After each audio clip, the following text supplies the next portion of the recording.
Yeah. Come on, James. You have one job, man. Make me look good with some lighting up here. Okay. So we've covered so far the Hamilton standard two position now / counterweighted constant speed, correct? Correct. Okay. Then we moved on to Macaulay non-counterweighted, non-feathering. Yep. And we did the Hartzell compact, really non-counterweighted, non-feathering. The steel hub, I think it's always counterweighted feathering. But let's move into talking really about feathering propellers and how that mechanism would differ. And I'm jumping all over the place. You're going to kind of have to fill in some notes as I talk because I may not be able to do it exactly right for you. So as we talk about feathering propellers, to the best of my knowledge, all of the feathering propellers, with the exception of Grandpa, the big one, the Hamilton Standard, they're all going to have counterweights. And as I've said many times, the reason for that is, with the exception of that one propeller, is if you lose oil pressure in a twin, you need the prop to still feather. If you had a dynamic disassembly and lost all of your oil, you would have nothing left to feather, and that's a very bad thing. So you want the counterweights to take it to feather. Now, you said something that I love today. What was it? Everything is like, it got something about the exceptions of everything. Yeah, I was like, well, maybe it's Tom. One of you guys? I'm like, yeah, it's just like that. And you're like, well, everything is like that, but with an exception or something. Anyway, with props. Probably Tom. Sounds like a Tom answer. Yeah, it was. Yeah, it's always like that. So Yeah. there's always the exception. So anyway, we talk about feathering props. Now, the way to identify a feathering prop, number one, counterweights, dead giveaway. It almost always means, always an exception, that it's going to be a feathering propeller. The second way to determine that it's a feathering propeller is the dome up front. That will eventually fall. Is taller. So if you look at this prop compared to a non-feathering prop, there would be two distinct differences. One is it wouldn't have counterweights. Number two, this dome up here would be about half that tall. And the thing with that dome, that's where the piston's moving. So when the piston goes all the way forward, then that would be your high pitch. And as it comes back, it'd be low pitch. Well, I was trying to think if I'm actually telling you right, because it would be, but now if we convert it to a non-counterweighted prop, it's going to be backwards. So you can't always say, well, the piston forward is low pitch, or the piston. But anyway, the piston travel is how much the blades travel. All right? So it has to travel a lot more, so you got to have a much taller dome on it to allow the piston to travel all the way to go into feather. Now, the best of my knowledge, the way the constant speed feathering props work, such as this one, I'm not aware, except for the major exception, the Hamilton Standard, of any oil pressure on the backside of the piston. It's always oil pressure this way. Just like we looked at with the Macaulay and the Hartzell earlier, you've got an oil transfer tube going to come up the center, all the way up, then fill the piston and move the piston backwards. So I don't see it from the backside moving it forward. It's going to go all the way to the front and then push back on the piston. So you need that long stroke. Now, in addition to what you see there, you can see on this picture right here, there is a very healthy spring in there. And that thing looks like it will hurt real bad. And I believe this one says something, yes, very large sticker. Springs are installed. Disassembly to be accomplished only in accordance with Macaulay instructions. If you just undo those little screws right there and this big old spring under pressure comes out, you might need some dental work when you're done. So that's maybe why they don't want us taking those apart. So you may have a very large spring assisting, or you may have air assisting, which I believe, this is a steel. The Hartzell does use air assist on some of them, as for example this one, I believe. You see a little Schrader valve up there. Schrader valve's what you call the valve that goes on your tire. And so that Schrader valve is going to have nitrogen or air in it. So we would have air assist and spring assist in helping it to go to feather, because you don't want it to not go to feather when it's time to go to feather. That's a critical thing. And because if you think about it, what we were saying earlier is, well, if you have two forces, you've got the fixed force, which is centrifugal twisting, and the variable force, which is governor, then you are depending 100% on the centrifugal twisting force on the counterweights to go to feather. Well, what if you did have some catastrophic event where the engine just isn't turning fast enough, or you have some other problem? You want to be able to let this thing go into feather and get into feather before you lose control of the aircraft. So you will have some heavy-duty assist in there. Now I think so, yeah. I am not going to require you to ever recite, oh, well, the Macaulay's got this and the Hartzell's got that. Again, as long as you understand the basics of what's going on and which way it goes. Because, well, you'd look foolish if you didn't know, but if you stop and think about it just a little bit, this exact same Macaulay propeller, we'll put it on this side of the room, that's non-feathering, versus this one over here, I don't think I'll be able to do this backwards, but so if we stopped and thought about it just a little bit, we would say a non-counterweight, non-feather. So CTF makes it go to low pitch. And governor to high pitch. So in order for the governor to make it go to high pitch, that's governor oil out, right? So this is CTF low pitch / drain oil. Drain oil. What's the mechanism that drains the oil?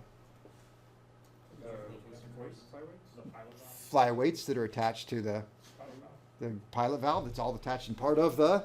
So it's the governor that tells it to drain oil. So now let's look at a counterweight. Counterweight feathering. Centrifugal twisting force is high pitch. And governor is going to make it go to low pitch. So it's got to be pressure out to go to low pitch. And this would be CTF, let me see, low pitch / up here, still drain oil. Drain oil.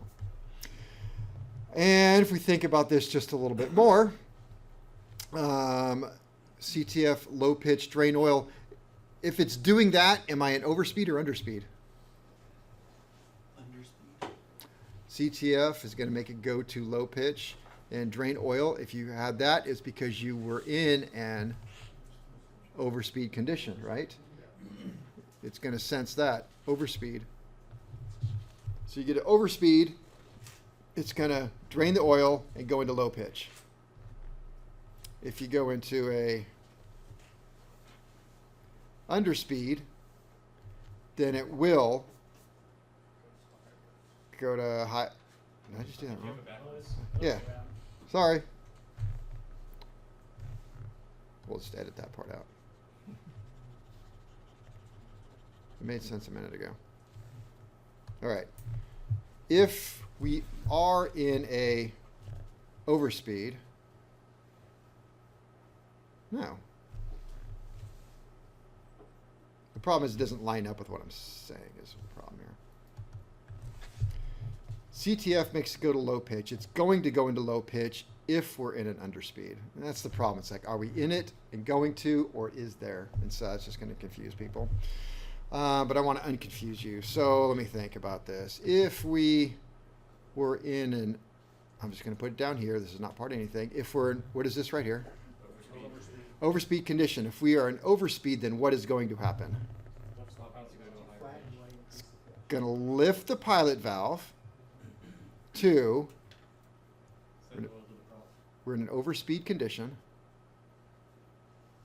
Overspeed condition. So what has to happen?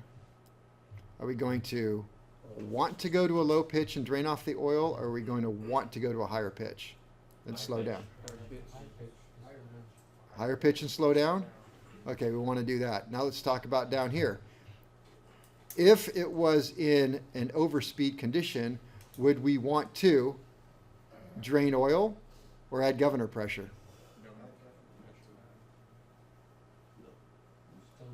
We are in an overspeed condition. He's going down to the. Oh, you're in the feathering. Yeah, down here. Missed the switch. What do we want to do? Okay, we need to do that. So in an overspeed condition here, we're going to go, you better send oil to the prop. If we're down here, then you better drain oil. So you cannot have the same governor doing, you got to change your governor too. So it leads you to think, what would happen if you put the wrong governor on? That would be very interesting. Let's find out. It would just go all the way to one side or the other. Because the minute you went into overspeed, it would just do the wrong thing all the way to the end. So anyway, so make sure you understand that. So we're going to have two completely different governors to do that. All right.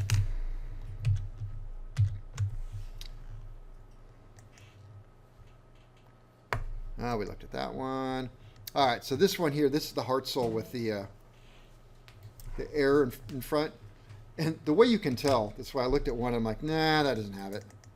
Right here, see how the spinner is all one piece? And by the way, spinners are just stupid expensive. I mean, pound for pound, they've got to be some of the most expensive pieces on the entire aircraft, even more than avionics, I think. But you can see it's all one piece, even though it's cut away. The tip doesn't come off. If the tip comes off, right there, it's got a bunch of screws right there. The tip comes off so you can get to the air valve right up there and charge it with air. And so you actually have to do that on annual inspections. You got to make sure that it has the proper air loading on it. I'll probably write that. All right, so let me see. Let's talk about what we got here. So we did the McCall, we did the Hartzell steel hub, non-feathering. I'm not even familiar if they make it. I've just never seen one. The Hartzell compact non-feathering. Okay, we did all those the other day, right? All right.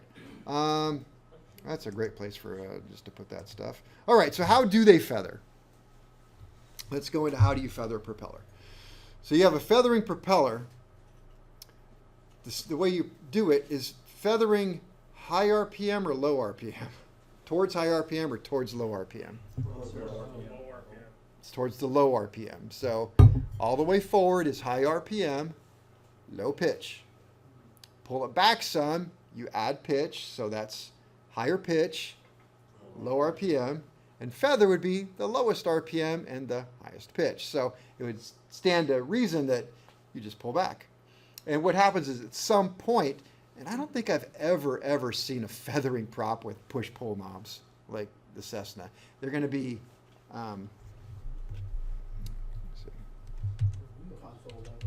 Console levers are the word, thank you. No, I don't have it on this one. Levers like this. Has an arc to it, yeah. Has an arc. They're on the console rather than being on the panel, like our simulator. I've never seen them like that. And the reason why is because you have to have a detent. So to go into feather, you're going to go all the way back, and then you're either going to lift up and go over a dent or around a corner, or shifting gears or something, so you don't inadvertently go into the feather position. So you got to lift up, back, and over and down, or really some sort of lock. So when you do that, what happens, like on this particular governor right here, you have a lift rod that's just going to lift the rod up. So now rather than dealing with these flyweights telling you what's going on, you're just going to grab the pilot valve and lift it straight up. Which, in a sense, if you think about it, if you're lifting the pilot up, you're telling the governor that you're in a perpetual overspeed and you got to flatten out. So you're just going to lift. So if you pull it back some, it'll just go right back into equilibrium. But now you're just going to grab it and lift the whole thing all the way up and hold it up. And so the flyweights can't tell it to stop doing it. And so when you do that, we go back to our chart we were just talking about, you lift up the pilot valve, put it in a perpetual overspeed. Now you're going to drain oil, right? Because we don't use governor oil, we don't want to. And you're going to let the centrifugal twisting force of the counterweights, air pressure, spring pressure go into feather. And that's really, it's just that simple. There, boom, done. On a very simple system, to get it out of feather, you're just going to take that lever and go all the way up into high RPM. Now the prop's just sitting here doing this, and the engine's dead, and nothing's going to happen, and you can put that lever all the way forward, and guess what it's going to do? Do nothing. Well, that didn't work. So in the most simplistic systems at that point, you reach over and hit the starter. And the engine starts to turn, right? The electric starter turns the engine, which turns the little oil pump, which sends oil to the governor. And the governor is now, you've let the pilot valve drop down. So guess what? The flyweights are sitting here like this going, ooh, we're under speed. And you're just running it off the starter now. And so everything is still working, even though it's working very slowly off the starter. And the blades will start to, whichever way, they start to come out of feather. And the wind will catch it, and as soon as the wind catches it and starts windmilling it, let off the starter. Now the wind is driving the oil pumps and the governor. It doesn't care if the pistons are doing anything, and it'll start moving. And then if you got the magnetos on, boom, thing lights off. It's going to be in a very high pitch, but it'll catch up, flatten out, and then start flying. So that's the simple way. The more complicated way of doing it would be with an accumulator. So if you're not familiar with an accumulator there's some pictures here of an accumulator. Accumulators are a really common item on a lot of aircraft, especially larger aircraft. I know this looks like a toilet ball here, but it's not. It's a ball with a diaphragm in the middle with air on one side and oil on the other. Now I know that because it says air and oil on one side and the other. But what happens is when you start up the air, we go out in the aircraft in the morning and we start it up, there's going to be a charge of air on this. I don't remember what it is. We'll just say it's 100 pounds, which would make sense. So, given what oil is. So this diaphragm is going to, excuse me, basically stretch and fill up the entire ball. So there's going to be a ball of air.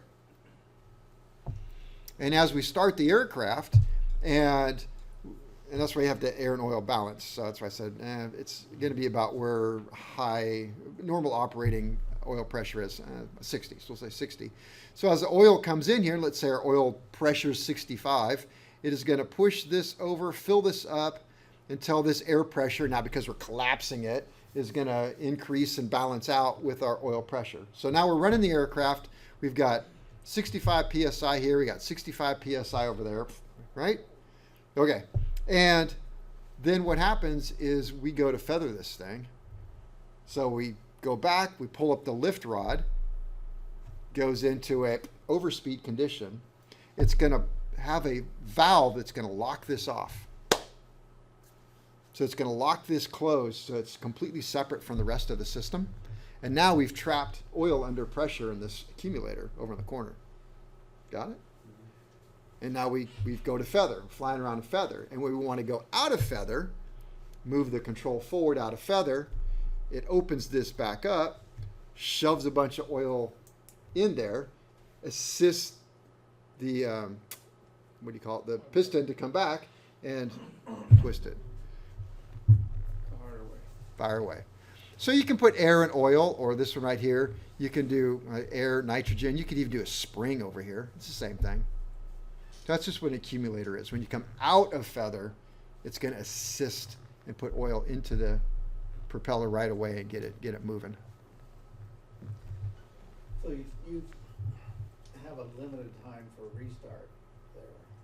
If that doesn't start right away, it'll exhaust the oil pressure? Well, it should move the prop into a position that will start windmilling, Right. and now you don't need the accumulator. Now you've got the engine pumps running. So what it does is it should prevent you from having to reach over and hit the starter to get it rolling. Its initial charge just to take the blades and just bring them out of feather a little bit. And once that happens, it windmills, so you never had to touch the starter. Yeah, I'm thinking on terms of not getting a restart. It starts the windmill. Okay. You don't get a restart. Well, but it's And windmilling. exhausts the pressure in that, and then centrifugal force is going to flatten that out again at that point? No, because what happens is as soon as it starts windmilling, the oil pump on the engine is working, sending oil to the governor. The governor is working because it's attached to the engine that's windmilling. And so the whole thing starts At working. a minimal RPM, I don't know how fast that'll actually spin the engine, but let's say it's only 150, 200 RPM. Oh no, once it's windmilling, a lot. Okay. Well, think about it. If you're in your airplane and you shut off your ignition, I mean, you're going to get way more than idle. 1,500, 2,000 RPM, depending, I don't know. Okay, so as long as windmilling is gonna increase, create and then increase the oil pressure enough to maintain. To maintain. Okay. But, I don't know, we're getting off into something I don't know a lot about. You're creating a lot of drag at that point, I'm sure, until it does light off and gives you power. It's going to be yawn pretty bad to that way, I would guess. But I'm assuming, no, I'm not assuming, there's only one reason why you would take it out of feather in flight, and that would be for training. If you had to shut down an engine and put it away, I wouldn't try to bring it back to life unless that one died too. So I guess you're either training and you're like done training and now you need both of them and you're going to go land, or that one got worse than that one was. Or you So barely ran out of fuel on that engine or something. yeah. I was thinking that you're running low on fuel and you're 200 miles off the coast still. If you, I don't know, what's the fuel efficiency of? That's one way to Run save off of fuel, one. run on one engine. I don't know. I don't know if it's practically works out. I'll fly right on one engine. I'm saving fuel. What do you? You might want to just consider leaning them both way out. Just a thought. I don't know. Okay, so we have accumulator. It's going to assist in that. So without an accumulator, how do you take an engine out of feather? Starter. Well, first, Push in the prop. push in the prop. Because that starter's not going to be happy about this. Trust me, I've done enough on the ground. They're not happy about it. So this would also work on the ground. You could use the accumulator, take it somewhat out of feather, then hit the start. It's going to be a little easier on it. It's a way to check the accumulators too.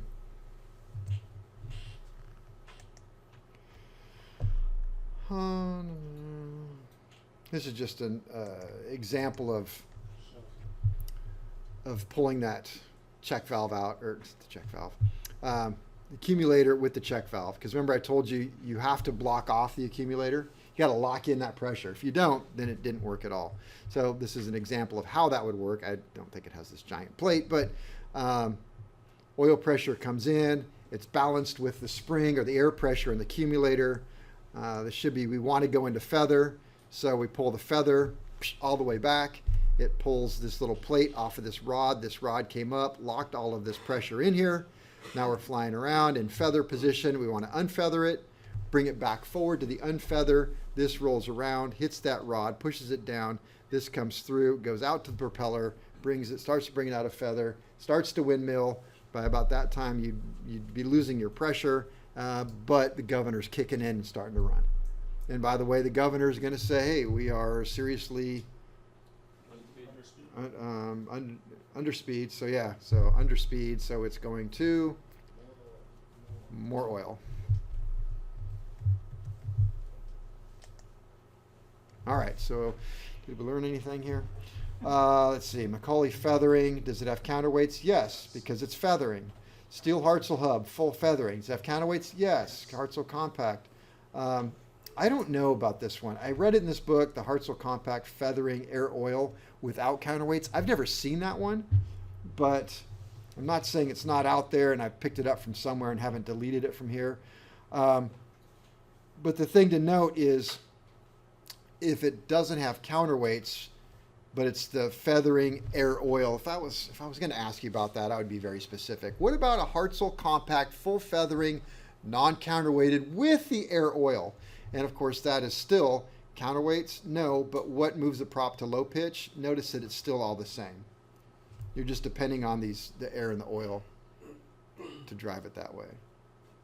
Hopefully that makes sense. Just so, how would you identify this Hartzell compact full feathering, no counterweight? Don't take pictures yet. There's more to put in. So wait till I get to the end. Then you take a full picture. See? The tip.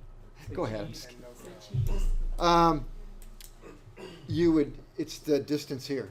It's always gonna be the distance here. So you can look at that. And also, yeah, that tip, the tip. It's like, yeah, the tip, the shiny thing up front. Nose cone.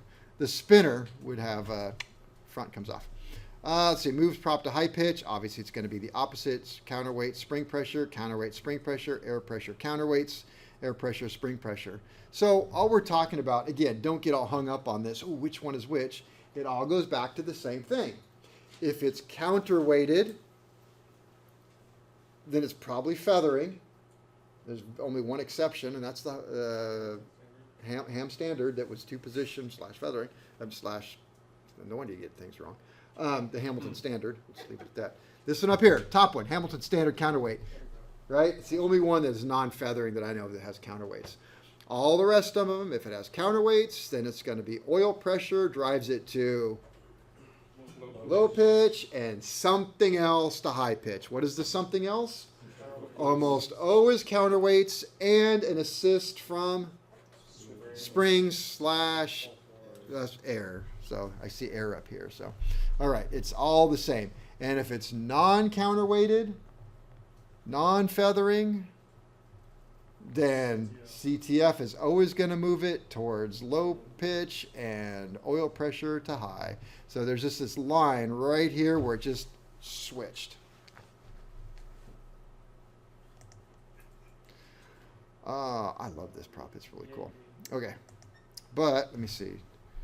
The things that I need to say here.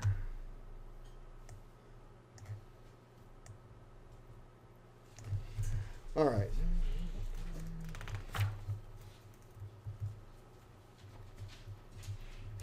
Do you need me to write anything about what we just talked about? Hopefully you guys took good notes.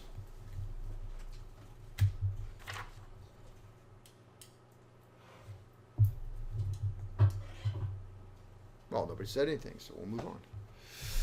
Let me see. Isn't that what the little diagrams for? With all the... Yeah, that's what this is for. I just, yeah. That's the notes. Take a picture of this. Make sure you get a picture. Obviously, we have 2 more to go. I don't remember what the 2 are. But I want to talk about this one. Grandpa. The Hydromatic air screw. I mean, that's just a cool name. Hydromatic. Sounds like a transmission. GM transmission. Yeah, it does. Turbo hydromatic. That's right. The thing about this one is it uses spurving bearings that are on a bimodal axis. I'm just kidding. You guys have seen that video? Yeah. All right. Now, the thing about this one that is it's very different. All right. So it's like, okay, we've taken everything we've learned. We're going to set it aside. We'll pull out some bits from this, but for the most part, okay. So it is, there are many versions of this one. I'm going to talk about one version. And we're just going to stick with one version because I've read books where it's like, whoa, wait a minute. That's backwards from what you said last time. So we're going to stick with the one version and we'll all be real cool with that. And if I can think of some of the versions as we go along, I'll mention them. So, all right. So this one is, again, going to use a governor, which is exactly like what we've already learned. Nothing different. Except some of them may have a double-acting governor. There's one difference. We're not going to talk about the double-acting governor, but a double-acting governor would be pressure at all times. Either pressure to increase pitch or pressure to decrease pitch. It literally flips it and adds pressure to assist both ways. So you could eventually have pressure on both sides. The other, okay, so we have a governor, but the one we're going to talk about, same governor, right? So either pressure out or drain. Unlike the other props where all of the oil is on the front of the dome pushing backwards, this one will have oil on both sides, either in front of the dome or behind the dome. One side of the dome will be engine oil pressure, which would be very low, under 100 psi or around, and the other side will have governor pressure. So we still have centrifugal twisting force, just like you would with any prop, but centrifugal twisting force is always going to help us go to low pitch. So you can already probably guess that if you have centrifugal to low pitch and you have oil, either engine or high pressure oil, which one of those two oils is going to assist to go to low pitch? Just engine. And you should say engine because that's the lowest. So you have low engine oil, the lower pressure oil, plus the centrifugal twisting force to low blade angle, high blade angle / feather, governor pressures. Okay. So if we look at this, I like this because this is, how's the situation, Gov? So this particular one, let me see. Oil to backside, they call it inboard, side of the piston decreases the pitch. That is the one we have out there, right? I think that's backwards.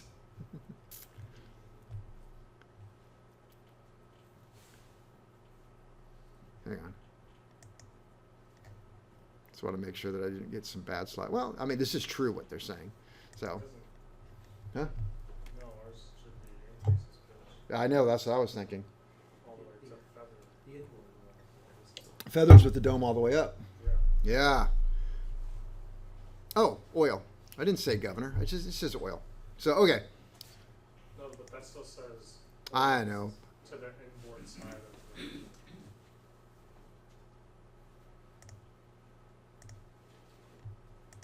We're cool. I can make this work. That's why it's here. Okay. So, I believe that these cartoons are a double acting governor. And it's an opportunity to see a double acting governor, where we can make it apply to the system and the drawings that we have across the street. So here we are in an underspeed condition, right? We can tell because these guys look tired and they're going like that. So that's a underspeed condition, yeah? So underspeed condition is going to drop the pilot valve. This is the pilot valve in the middle. We should already know that. So all right, here's the governor pump right here. So we have oil pressure. See, blue is going to be engine oil pressure coming up. High pressure now comes through. High pressure to the backside, and what do you see? Oil the backside. Inboard decreases the pitch. Decreases the pitch. So they're saying it's going to bring it to a flat pitch. That's what they're saying.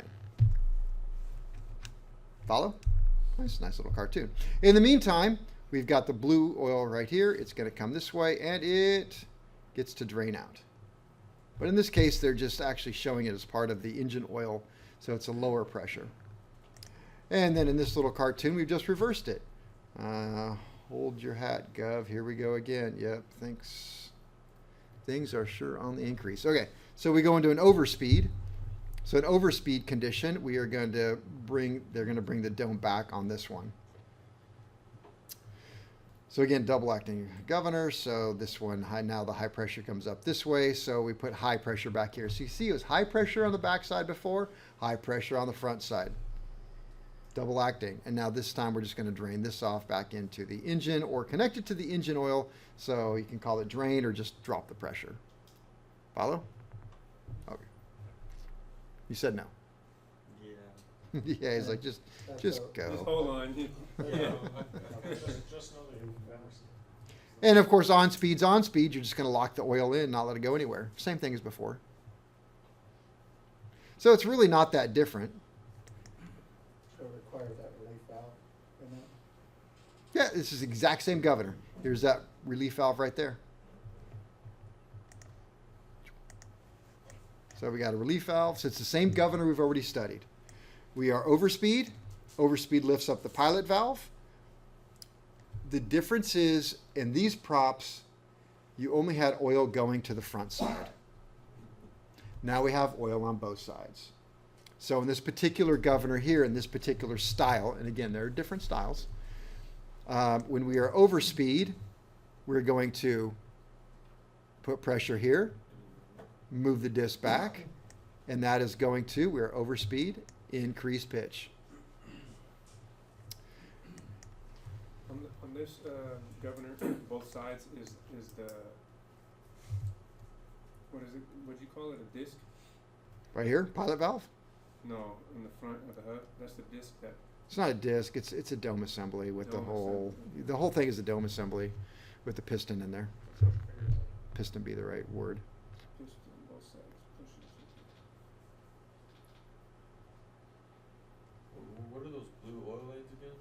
Blue is engine oil pressure. Engine oil pressure. Non-boosted. Non-boosted, thank you. So we have engine oil comes in here, hits the gears, these are gears, boosts the oil pressure. Pilot valve is lined up to send it through a valve up here, push this, and head back. Okay, what about the boost pressure? Okay, this is now draining, That's true, okay. but it's not draining. It's opened up to engine oil. So if we have up here 300 psi and we have right here 80 psi, which one's going to win? That's Right, that. So again, we're overspeed, so we're bringing it back. But this is going to win, right? And it's just, this is engine oil pressure now, and so it's allowed to just drain back this way. That's how the system works. It has to boost the pressure. Mhm. That's, yeah. How's it getting engine oil pressure to the backside of that? Yeah. Right here, It's already- there's a valve right here. There's a distributor valve we'll get into, but it just has different lines. So this line here goes to the front, and these two lines go to the back. So let's look at this one. So, oops. See, these two lines go to the back, middle one goes to the front. So when it's lined up like this, engine oil comes in, always did before, does now. Do the gears, comes up here, pilot valve tells it which way to go. Either tells it to go this way or it tells it to go this way. Take the upper line or take the lower line.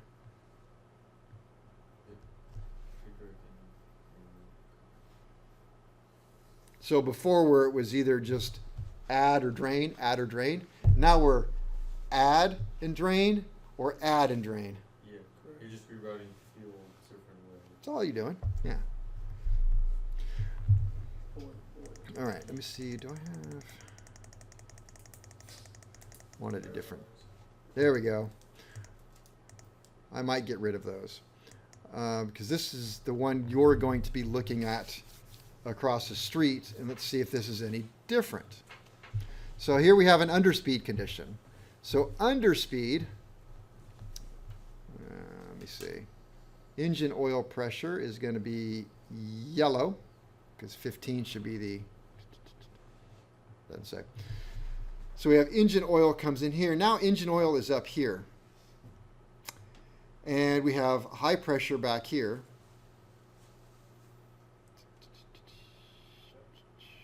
So underspeed condition, force underspeed governor, spring 2 exceeds centrifugal force generated by the flyweights. The pilot valve is lowered, uncovering passages in the boost pump drive shaft from the oil from the prop dome inboard right here where it's red, drains through the governor drain port. Engine oil, oil from the engine oil pressure system flows to the prop dome outboard. So we have engine oil outboard. Did that match the first slides I did? So we're in an underspeed. We are moving it backwards. Underspeed is backwards, moving it back. Yeah? Overspeed. Oh, I just want to make sure these slides are good. Overspeed is moving it forward. So overspeed is moving it forward. Overspeed.